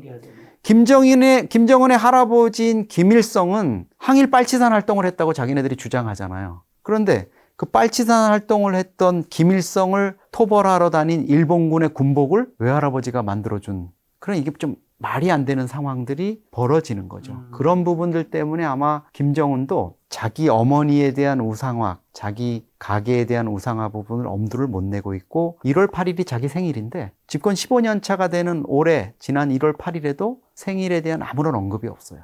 부인 이설주의 그런 파격적인 등장이 북한 정치적 사회에도 변화를 좀 줬나요? 북한 간부들 입장에서는 뭐 파격이었어요. 그렇겠죠. 우리나라 입장에서는 뭐 그렇지 않지만 북한에서는 그런 문화가 아니니까. 네, 저희도 믿지를 않았죠. 2012년 7월에 모란봉악당 공연을 하는데 김정은이 이제 나타났는데 그 옆에 웬 여성이 앉아 있는 거예요. 처음에는 이제 그때 뭐 김여정이도 잘 나타나지 않고 이럴 때니까 저게 김여정인가? 아니면 다른 또 여자 이 형제 이쪽인가? 뭐 이렇게도 생각했고, 뭐 보자 하는 비서일 수도 있겠구나 이랬는데, 얼마 있다가 문수물놀이장에 나타난 두 부부가 부인 이설주 동지라고 한 거에 더 놀라운 거는 김정은 옆에 그 이설주가 팔짱을 끼고 이렇게 막 웃으면서 가고 있는 거예요. 이게 북한 노동당의 이제 원로그룹이라든가 이런 데서 보면 상상을 할 수 없는 일이죠. 아니, 수령님 옆에 저 어린 와이프가 팔짱을 막 잡고 가? 그 얼마 있다가는 둘이서 이제 평양에 새로 만든 뭐 해맞이 식당? 이런 데를 갔는데 이설주가 팝콘 이렇게 튀겨진 거 가지고 이렇게 먹고 뭐 이러는 거예요. 이거는 이제 이전 같으면 상상을 못하는 이런 장면들이 연출이 된 거죠. 그렇지만 이제 북한 김정은 입장에서는 자기가 국제사회에도 그런 걸 알리고 싶었던 것 같아요. 정상적인 가정을 갖고 있고 퍼스트레이디를 내세울 수 있고 이런 입장이고, 그게 결국은 그 뒤에 보면 시진핑을 만나러 베이징을 가고 이럴 때도 그 인설주를 데리고 가가지고 부부 동반으로 정상 외교를 하는 이런 모습들을 이제 보여주게 되죠. 그리고 김여정은 친여동생인 거죠. 그렇죠. 그럼 리설주랑 김여정 둘 중에서 권력은 누가 더 센 건가요? 지금은 김정은이 당연히 자기 딸 주애를 선택하겠죠. 주애를 선택할 텐데 부인 이설주하고 김정은 입장에서 100% 여정입니다. 그렇다면 김주애와 김여정의 대립구도 가능성은 좀 있나요? 그걸 저는 지난해 말까지는 그런 생각을 별로 이렇게 상정하지 않았었어요. 왜냐하면 김정은 입장에서는 자기 후계자로 적어도 자기 자녀들, 그렇죠, 이쪽을 뭐 100% 생각하고 있는 거고, 우리 재벌이나 이렇게 큰 기업의 지분 문제하고 똑같은 것 같아요. 결국은 이 지분을 대주주인 이 회장님이 자기 자식한테 줄지 형제한테 줄지 누구한테 줄지 뭐 사회에 뭐 기부를 할지, 이거는 마지막 순간에 선택을 하는데, 그게 이제 정말 막내 아들한테 줄지 뭐 큰 누구한테 줄지는 김정일의 사례도 보면 막판까지 알 수가 없거든요. 정말 그 사람 마음이에요. 당연히 믿을 건 핏줄 뿐이다, 이렇게 가는 게 맞고, 북한의 이제 후계자 문제를 이렇게 정리해 놓은 후계자론이라는 책자에도 보면 김여정은 후계자는 될 수가 없어요.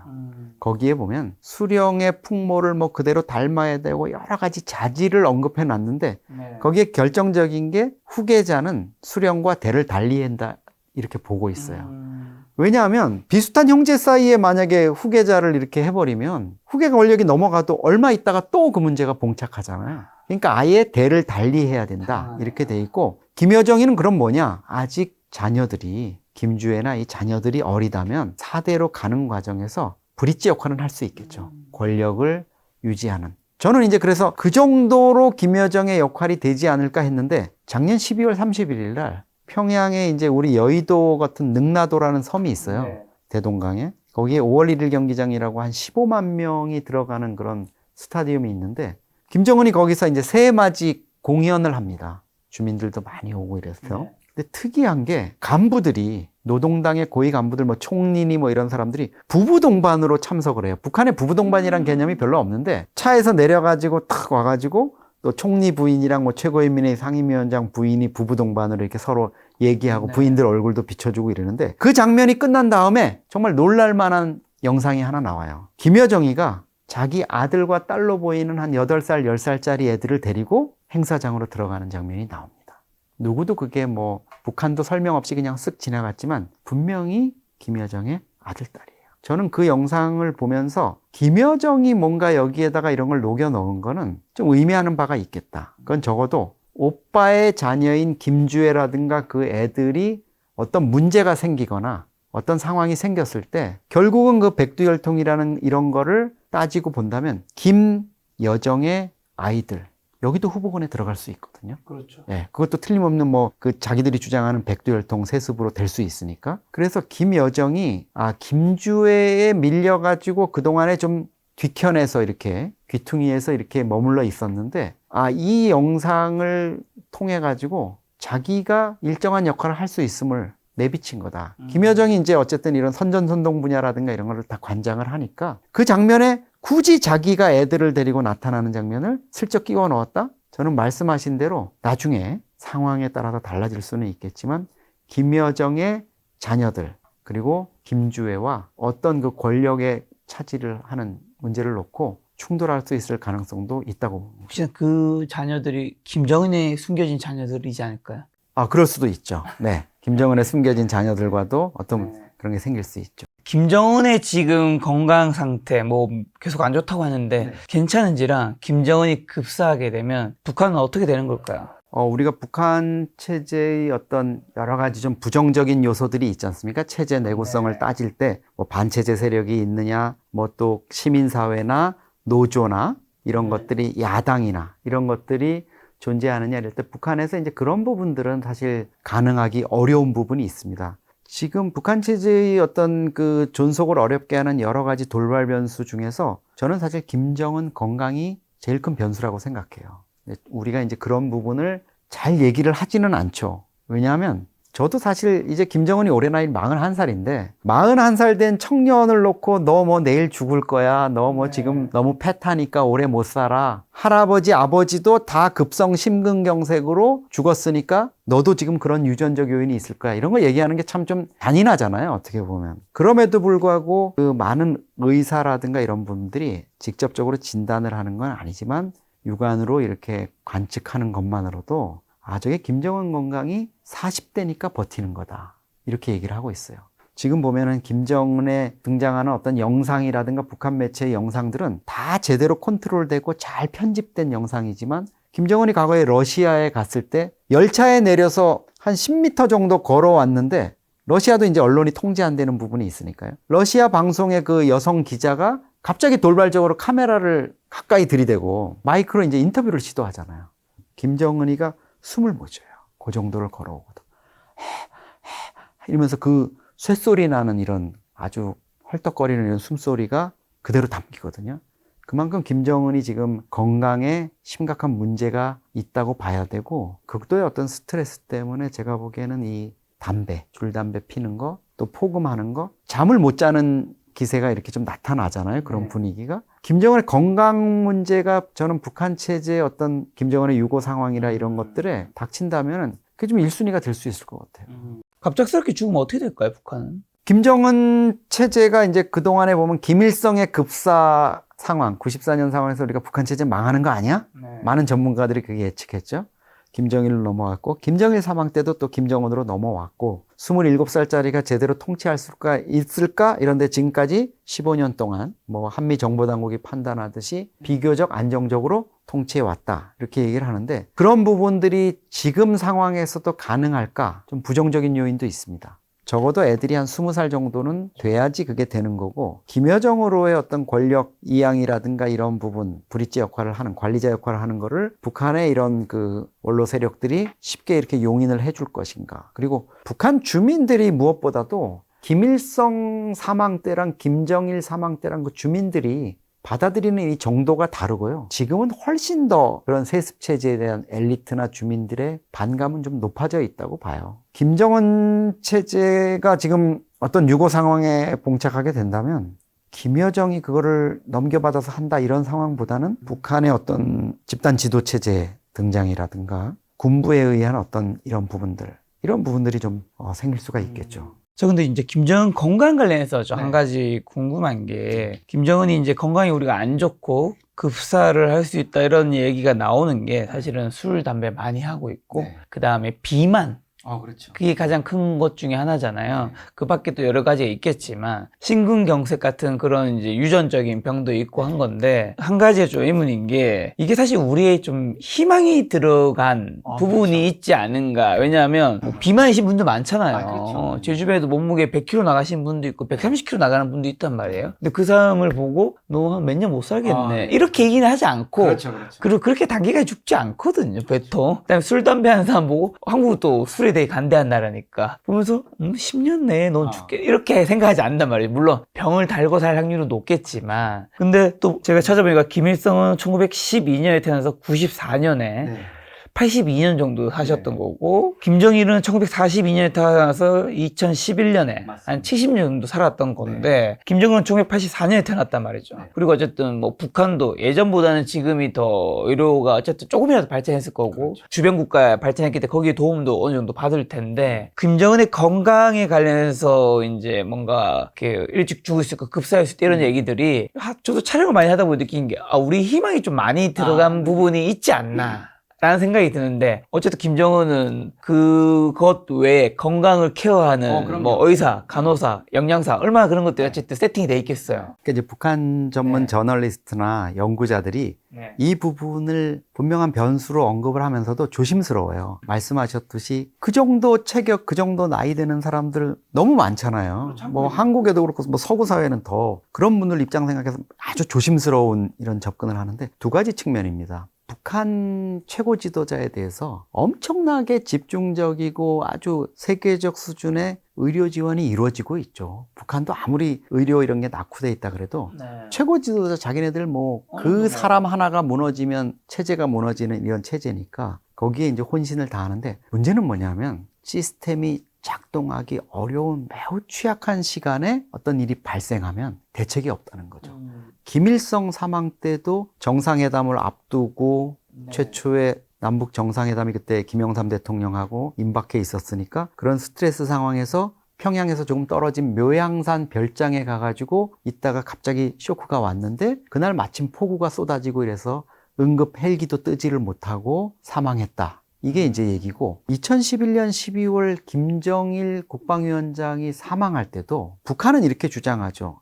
지방 현장을 다니면서 마지막까지 현장을 다니다가 열차 내에서 숨졌다. 이렇게 선전을 하지만 우리 정보당국이 다 들여다보고 있잖아요. 김정일의 전용 열차는 움직이지 않았다. 평양에 그대로 있었다. 그러니까 대개 이게 뭐냐면, 의료진들이나 비서들이 케어할 수 없는 시간, 혼자 자다가 죽는 거예요. 만약에 집무실에 비서들이랑 뭐 회의하다가 문제 생겼다? 그러면 심근경색 정도는 골든타임 내로 얼마든지 응급조치가 돼서 되겠죠. 두 번째로는 의외로 이 북한 최고 지도자에 대한 의료 정보라든가 그거를 탐지하는 게 한미 정보당국이 정말 공을 들이고 있습니다.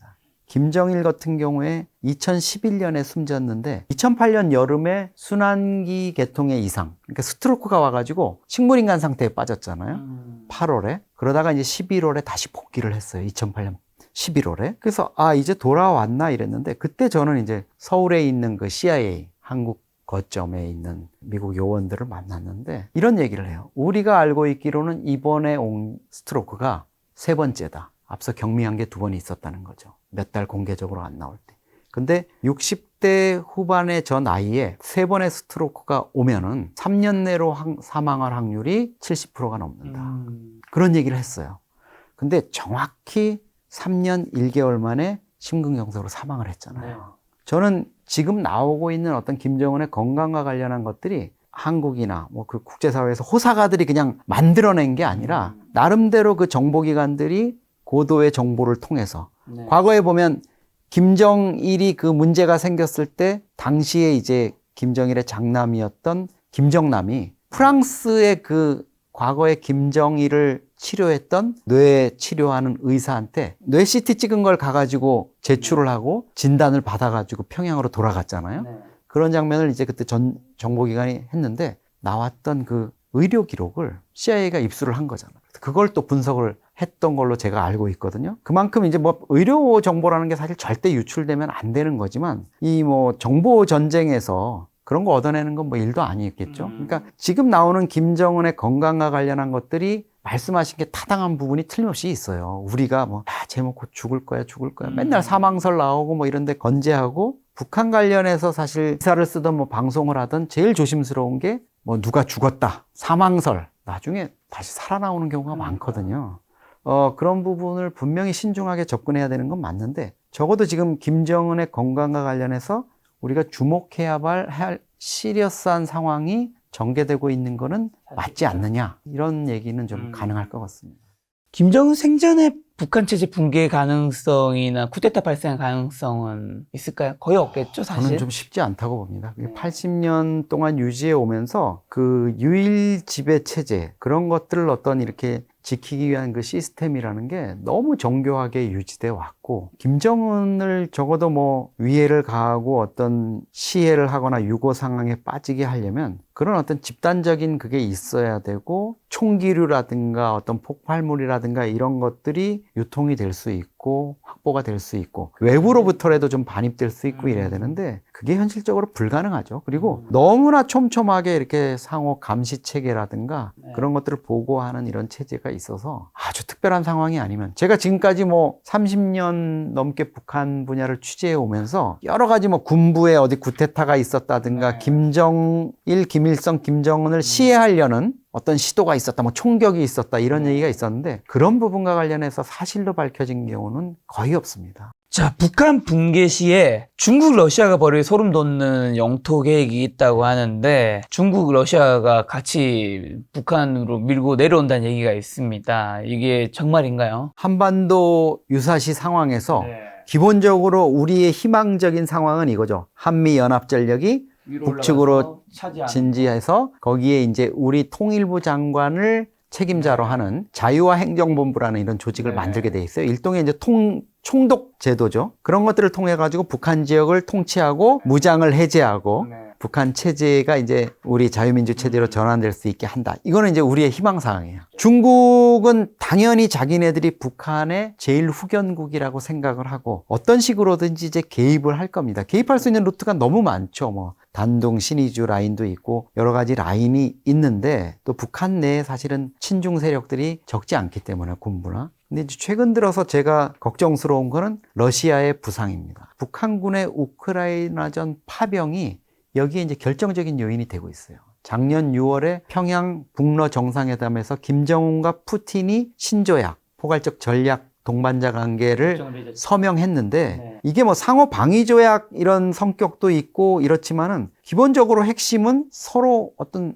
위기 상황에 처했을 때 군사력을 동원해 가지고 최대한 지원하는 이런 부분이 명시화돼 있고 특히 이번에 김정은이 11,000명이나 되는 전투병을 보내 가지고 지금 전투를 하고 있잖아요. 그러면 나중에 북한의 유고 상황이 생겼을 때 북한이 원하든 안 하든 푸틴 입장에서 지금 우리의 이 혈맹인 북한이 지금 권력 공백, 유고, 위기 상황에 처했으니까 우리가 군을 투입해야지. 우리가 가서 도와줘야지. 거기서도 우리한테 도와줬으니까 우리도 간다 이럴 때 그거를 막을 명분이 있겠느냐. 군사 개입을 위한 너무나 좋은 이 명분을 만들어준 것 같아요. 그래서 러시아가 오히려 중국보다도 더 합법적이고 당위성을 가지고 개입할 소지가 커졌고 결국은 과거에 이제 일제강점기에서 우리가 해방된 직후에 소련군 대위 88여단으로 복무하던 소련군 대위 김일성이 소련군 정치장교를 등에 업고 한국에 와서 소련 군정을 실시하면서 남북 분단이 만들어진 건데 김정은의 이런 파병이 소련 군복을 북한군 명사들한테 입혀가지고 하는 이런 용병 형태의 파견이 어쩌면 안타깝게도 한국이 절체절명의 어떤 통일의 기회를 얻었을 때 무산시키는 러시아의 개입을 부를 수 있는 어떤 씨앗을 심어놓은 게 아닌가 이런 걱정이 좀 됩니다. 아무래도 북러 포괄적 전략 동반자 협정은 이제 앞으로 한반도에 우리 한국이 어쨌든 조금이라도 위협이 되는 거는 어쩔 수 없는 일이겠네요. 근데 북한과 중국이 우리가 굉장히 사이가 좋다고 생각하지만 옛날보다 굉장히 안 좋아졌고 북한에게 중국이 천년의 적이라 불린다고요. 아, 그렇죠. 김정일 때 그 속내가 드러났죠. 김정일이 이제 그 당간부들한테 얘기한 게 이해할 수 없는데 그 녹음 내용이 그대로 유출된 적이 있어요. 네.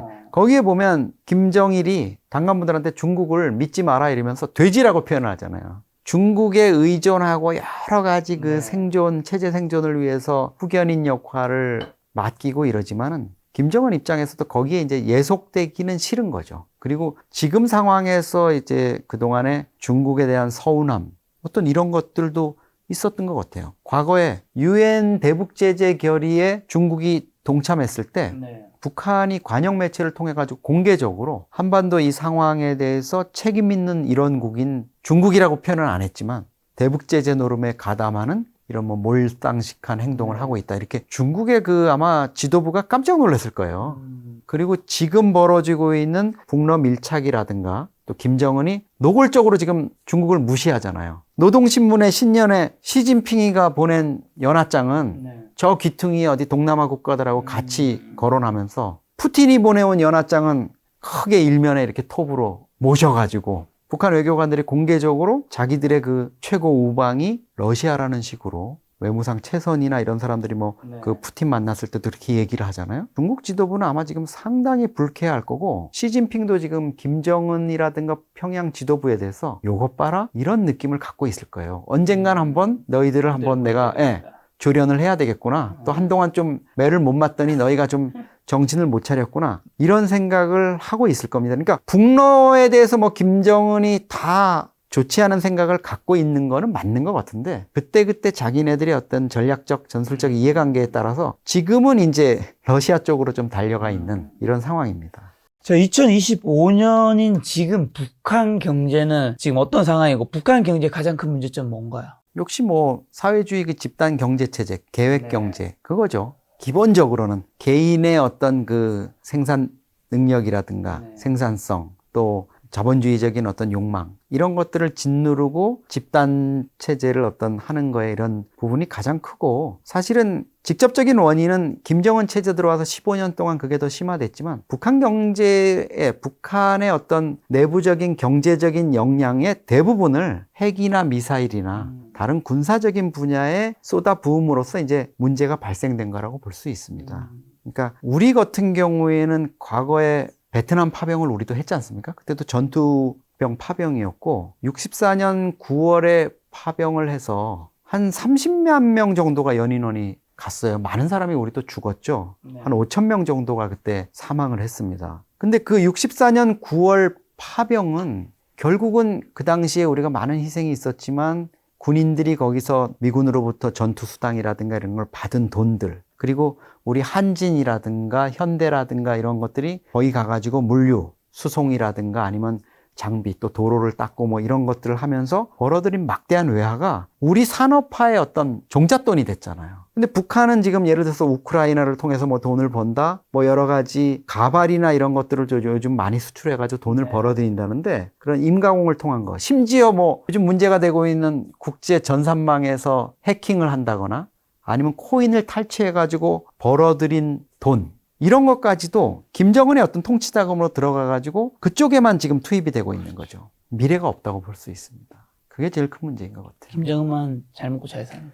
그렇죠. 북한의 그 1%, 북한의 노동당 간부나 고위 간부들이 한 6만 명 정도로 추정이 되는데요. 4인 가구로 해가지고는 24만 명. 그러니까 북한 인구가 지금 2,500만이라고 보기 때문에 정말 1%만이 먹고 사는 이런 사회가 됐고 나머지는 국제사회가 뭐 세계 식량교육 WFP 이런 데서 해마다 지금 몇 년째 보고서를 내는 거 보면 북한 인구의 40%가량인 1,100만 명이 만성적인 굶주림에 시달리고 있다.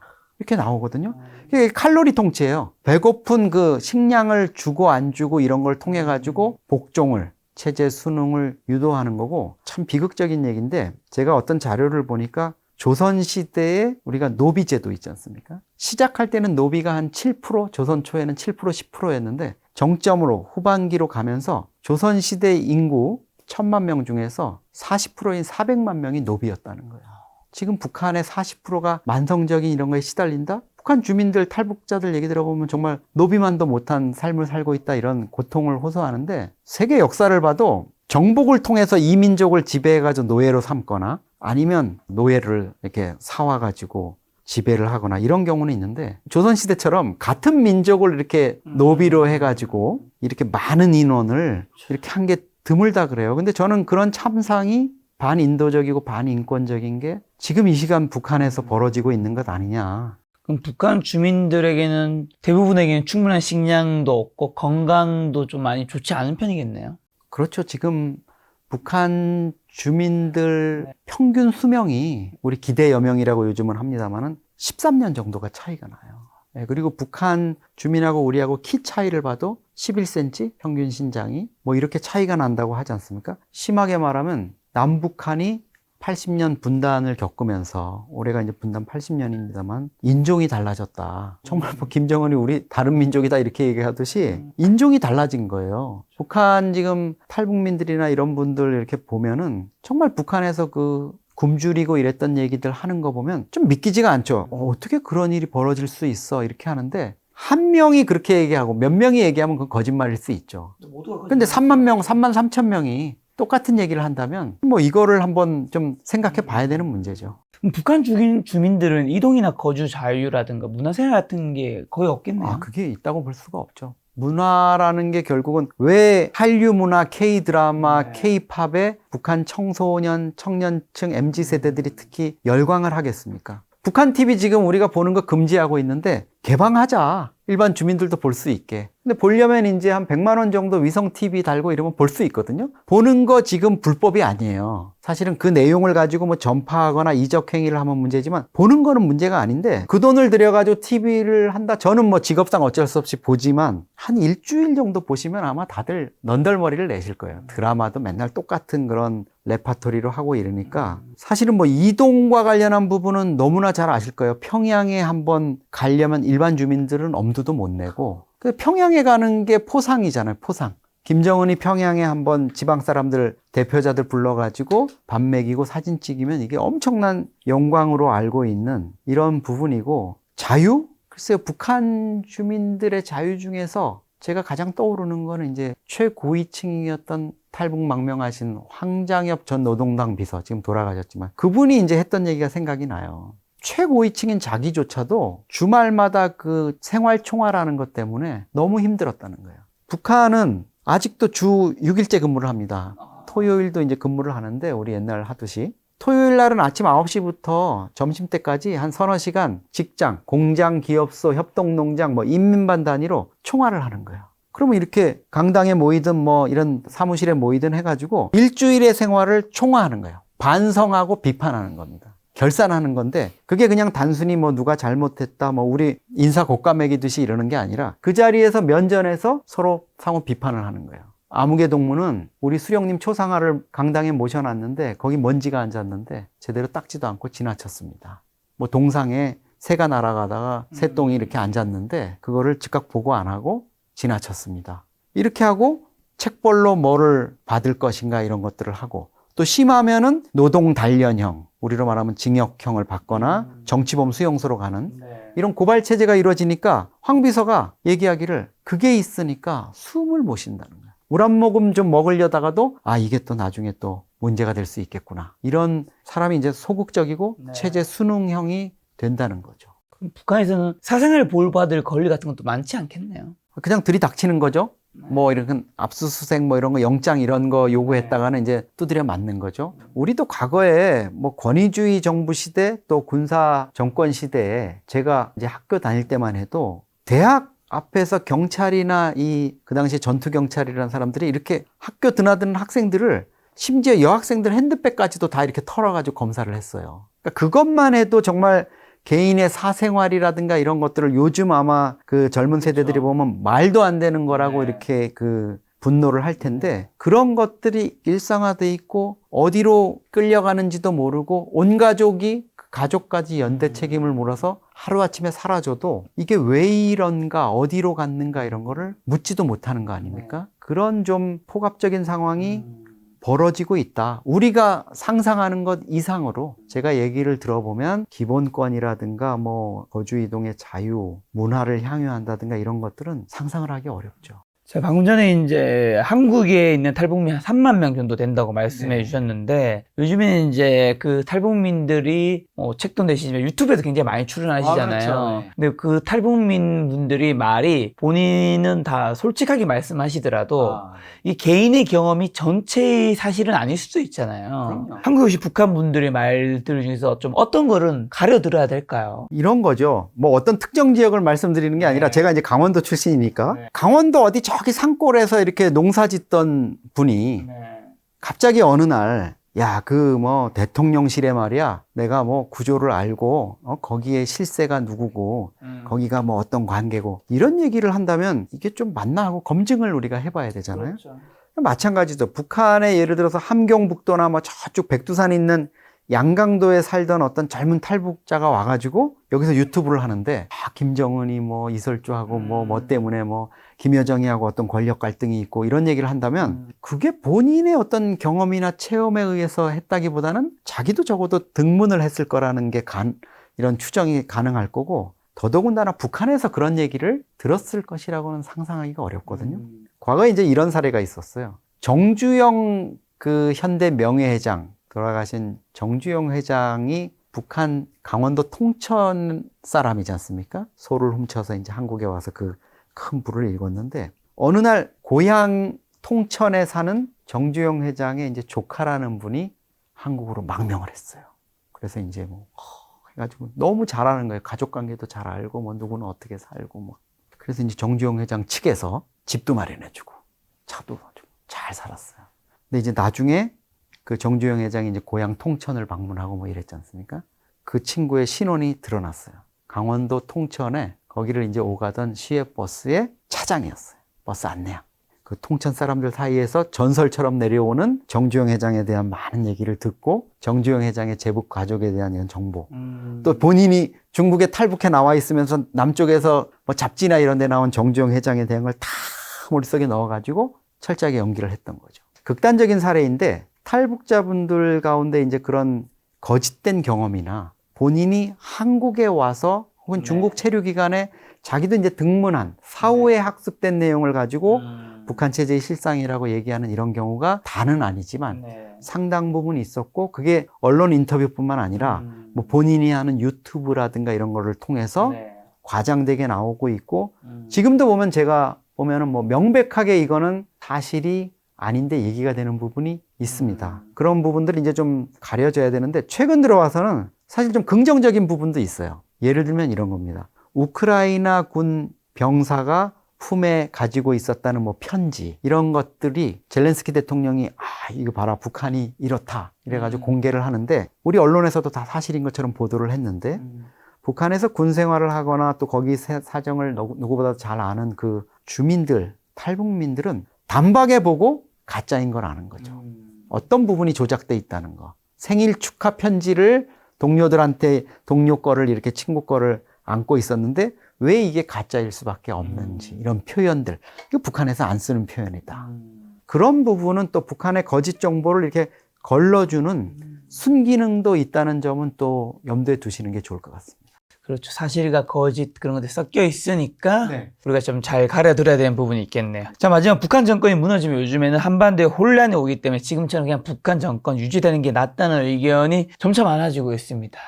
정말 어떻게 그렇게 보시나요? 생각하시는 부분은 많아지고 있는 건 맞는데 정말 나쁜 생각이고 극복돼야 된다 저는 그렇게 생각을 해요. 통일이라는 게 우리가 호불호를 가려서 어떤 시기에 되면은 좋은 통일이고 지금 되면 나쁜 통일이고 또 준비를 뭐 많이 하면 우리가 여러 번 학창 시절부터 시험을 쳐봤지만 시험 기간이 늦춰지고 나중에 한다고 공부를 뭐 우리가 더 많이 하고 더 잘 준비가 되는 건가요? 저는 그렇게 될 거라고 생각하지 않고 통일이라는 거는 어느 날 다가오는 측면도 있을 거라고 생각해요.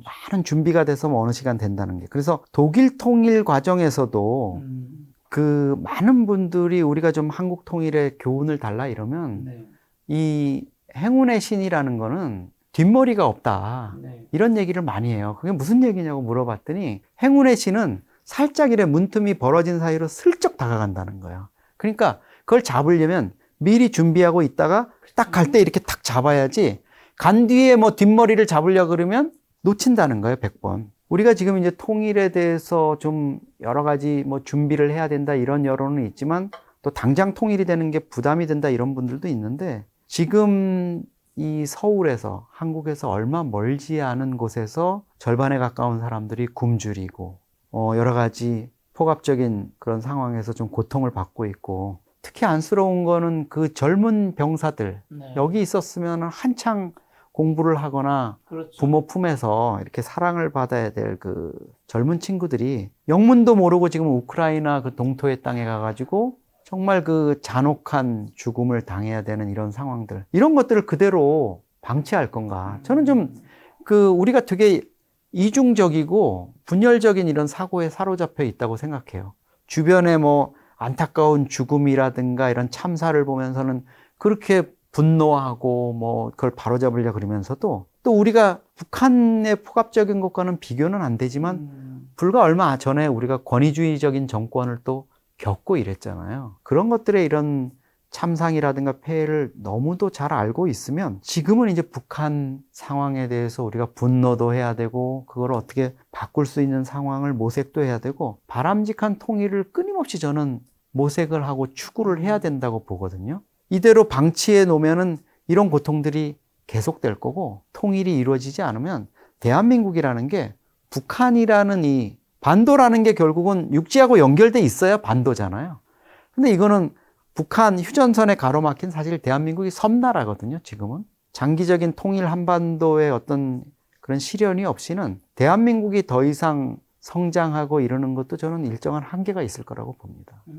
아무래도 이게 통일이라는 게 되었을 때 되기 위해서 하는 과정 중에 무슨 일이 일어날지 모른다라는 불확실성과 그다음에 또 우리 것을 내가 지금 현재 가지고 있는 것들 무언가 잃어야 될 수도 있다라는 생각 때문에 그런 입장이 있는 것 같아서 이게 언젠가 시간이 지나면 뭐 양쪽에 좋은 것과 나쁜 것들이 잘 합쳐야 되면서 좋은 평화의 과정이 있을지 않을까 싶은데 오늘 센터장님과 이제 긴 시간 이야기 나누는데 저희 마지막으로 시청자분들에게 북한과 관련해서 안보와 관련해서 한반도와 관련해서 마지막으로 하시고 싶은 말이 있다면요. 네, 많은 분들이 뭐 사회생활을 하고 가정생활을 하고 또 일상에서 뭐 본인이 투자를 하는 것에 관심이 갔던 뭐 아니면 다른 또 재미있는 일들, 레저, 뭐 스포츠 이런 거에 관심을 갖던 그런 일상을 우리가 유지하게 할 수 있는 거는 결국 이제 제대로 된 국가 체제, 또 안보 뭐 이런 부분인 것 같아요. 상당히 우리가 좀 북한 리스크 때문에 많은 부분의 어려움을 겪고 있는데 저를 포함한 많은 전문가 또 이 분야를